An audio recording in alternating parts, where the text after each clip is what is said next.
Hi everyone! We've all talked about the most incredible beaches, best holiday destinations, and stunning cities, but there are some places that are just too dangerous, too protected, or maybe too special to visit, even for the most seasoned voyager. Today, we're going to tell you about 10 deadly islands where you definitely don't want to be washed ashore. Reason? These islands aren't known for their wild party scenes and gorgeous beaches. Instead, you'd need to watch out for bloodthirsty animals, active volcanoes, and sometimes you might need a gas mask and radioactive overalls just to survive. Check out our list of the most thrilling and dangerous locations in the world that'll surely send chills down your spine. Don't forget to smash the like button, subscribe, and click the notification bell for more amazing content. Let's begin. 10. Ilha da Queimada Grande. Indiana Jones would definitely not like this place. Located approximately 150 kilometers off the coast of Brazil, Ilha da Queimada is widely recognized as the most dangerous place on the planet. The reason for this is quite simple. This small isle is only 43 hectares and is home to thousands of golden lancehead vipers. Literally, experts estimate that there are approximately 5 golden lancehead viper snakes per square foot of the island. These snakes are reported to be responsible for more deaths than any other snake in both North and South America. There are several stories of people succumbing to the deadly predators in no time at all. One of these stories recalls a lighthouse keeper who was attacked by the snakes and died. Snake Island's lighthouse has been automated ever since that fatality, and the Brazilian government has prohibited any visitors from setting foot there. Also, there's no perfect antidote for those victims who get infected by these deadly creatures, so avoiding this place is a good idea. 9. Bikini and Eniwetak. Never mind Chernobyl and Fukushima. New research shows a tiny island halfway between Australia and Hawaii has concentrations of nuclear material up to 1,000 times higher than that at two well-known meltdown locations in Ukraine and Japan. Following the end of World War II, the US government decided to test more radioactive weapons, so they chose Marshalls, a chain of islands between Hawaii and the Philippines. The first ever hydrogen bomb, with a codename Ivy Mike, was tested on Eniwetak in 1951 to kick off a series of nuclear weapon testing that lasted for more than a decade. The US tested more than 67 nuclear arsenals, along with the world's largest ever hydrogen bomb, Castle Bravo, on Bikini Island in 1954. This H-bomb was 1,000 times more powerful than Little Boy, the uranium weapon that decimated Hiroshima. After the beginning of the military experiments, the local residents were repeatedly evacuated to the other islands.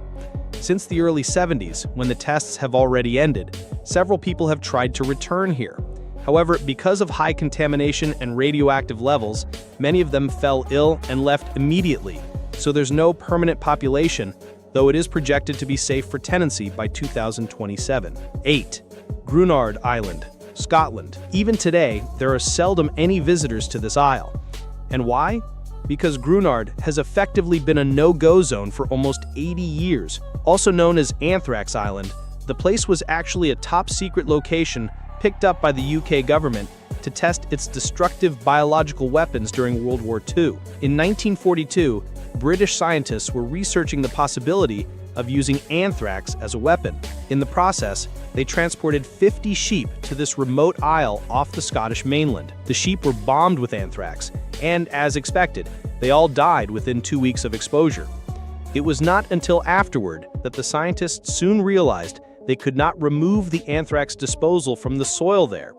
Thus, they put a 50-year ban on the isle. For many years, it was judged too hazardous and expensive to decontaminate the island sufficiently to allow public access. On April 24, 1990, after 48 years of quarantine and 4 years after the application of decontamination solutions, the island was pronounced safe and warning signs were removed.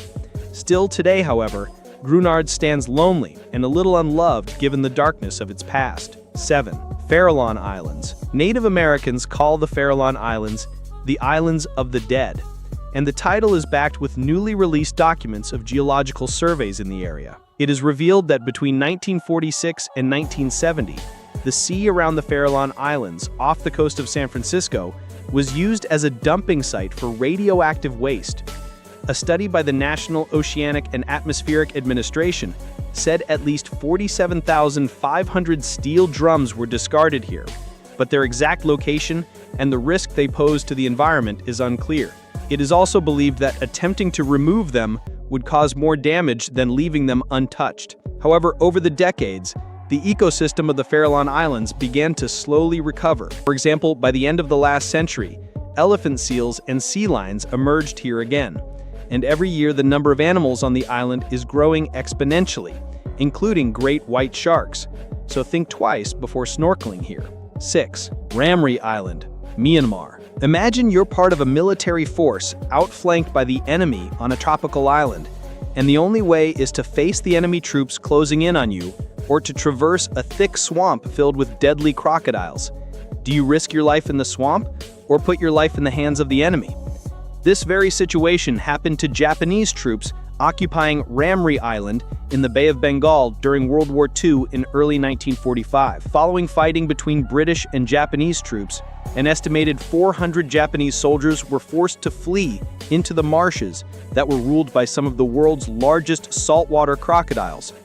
Those who chose the doomed route across the crocodile-infested water, and luckily survived, are reported to have told horrific tales of dozens of crocodiles attacking the soldiers en masse and appearing out of seemingly nowhere to drag off some poor soul. The nights were said to have been filled with dire screams, gunfire, and the sounds of animal attacks. This incident is now in the Guinness Book of World Records for the most number of fatalities in a crocodile attack. Yikes, sounds like we're definitely better off leaving Ramri to the crocs. Reunion Island. The next one on our list is not the island itself that's dangerous, but the water around it. Located about 420 miles east of Madagascar, Reunion Island is only 40 miles long and has a balmy climate and sun-drenched beaches, which makes it a popular holiday destination. But in the last 5 years, 13% of the world's fatal shark attacks have happened off its coastline. To put that into perspective, there have only been 3 shark attacks off the coast of South Africa in that same time. An abnormally large population of sharks circle the waters around Reunion. They've attacked 20 people since 2011 and killed 7. In 2013, all open water swimming and surfing in Reunion were banned. Enter those waters at your peril. So dear friends, this was our today's video. And if you like this video, then like this video right now and tell us in your opinion in the comments which scene you found the most terrifying. Inshallah, we will come to your service with a new video.